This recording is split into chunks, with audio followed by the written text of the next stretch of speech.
Salut à tous, bienvenue dans notre rubrique intitulée « Si j'avais 5 minutes ». Aujourd'hui encore, j'aimerais encourager une personne qui pense que d'autres personnes sont supérieures à lui. Dans le livre d'Hébreux chapitre 13, verset 5, partie B, la Bible dit « Contentez-vous de ce que vous avez. Quand votre maman vous a mis au monde, ou votre papa vous a engendré, vous êtes venu dans ce monde portant quelque chose de spécial que Dieu lui-même avait déposé dans votre vie dès la fondation du monde. Mais il arrive de vous dire que telle ou telle personne sont bien meilleures que vous. Vous vous remettez souvent en question et vous vous rabaissez. Vous pensez que votre vie ou vos idées n'ont pas vraiment d'intérêt. Vous recherchez la perfection. En bref, vous vous pourrissez la vie. Tout d'abord, quand vous regardez une personne avec des yeux dévorés en disant « Oh, j'aimerais bien tant lui ressembler » ou « j'aimerais être comme lui ou comme elle », soyez sûr de cela. Vous trouverez toujours quelqu'un à envier. Quelqu'un qui aura ce petit plus que vous n'avez pas. Mais pour l'instant, vous aussi, vous avez quelque chose de spécial que les autres peuvent envier. Tout d'abord, arrêtez tout de suite de vous comparer aux autres. Cela ne vous mènera à rien. Personne n'est proprement dit meilleur que vous. On est tous différents. Nous avons tous des dons, des talents, des physiques différents. Dieu nous a créés différemment. Il nous a donné des différents dons, des différents potentiels, des différents talents. Même les vrais jumeaux, ils n'ont pas les mêmes dons et les mêmes talents. On a tous des points forts et des points faibles.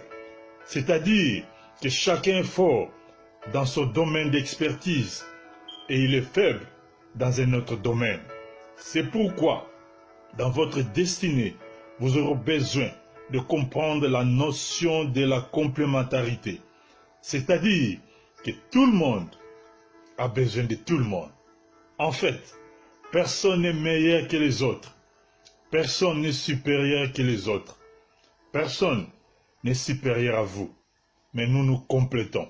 Arrêtez de vous dévaloriser et de vous rabaisser. Il faut arriver à changer votre point de vue.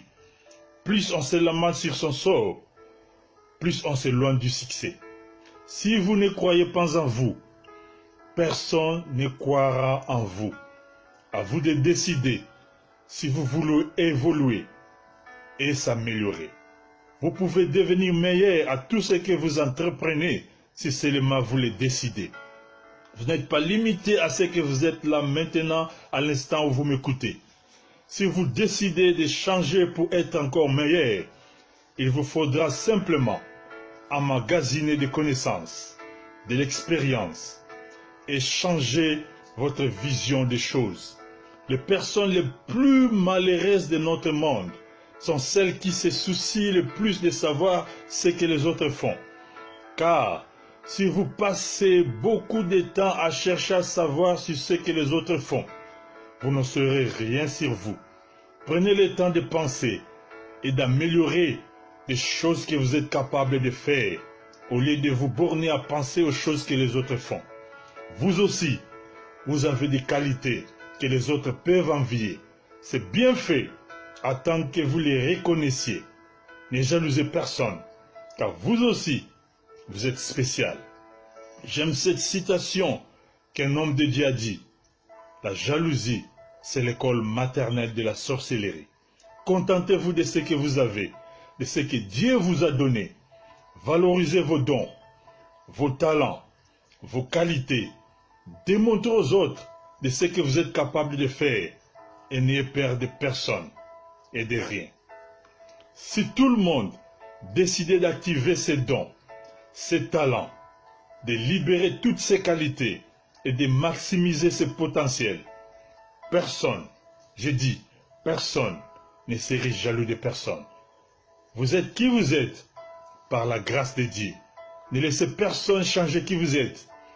Si vous avez des idées, des valeurs et des qualités, des talents que vous pouvez exprimer, libérez-les. Il ne faut pas seulement être un président pour être spécial, car un président a besoin d'un coiffeur. Un coiffeur a besoin d'un médecin. Un médecin a besoin d'un cordonnier. Un cordonnier a besoin d'un boulanger. Un boulanger a besoin d'un menuisier. Un menuisier a besoin d'un architecte. Un architecte a besoin d'un photographe. Un photographe a besoin d'un commerçant. Un commerçant a besoin d'un couturier. Un couturier a besoin d'un fermier. Ainsi de suite. C'est ça la notion de la complémentarité. C'est-à-dire que chacun spécialiste dans son domaine. Votre naissance n'était pas nulle et vous n'êtes pas un fruit du hasard. Vous aussi, vous avez quelque chose de spécial que vous pouvez donner aux autres. Le monde entier attend avec ardent désir la manifestation de ces valeurs, de ces dons, de ces potentiels que vous possédez. Vous aussi, vous êtes spécial. Que Dieu vous bénisse et à la prochaine.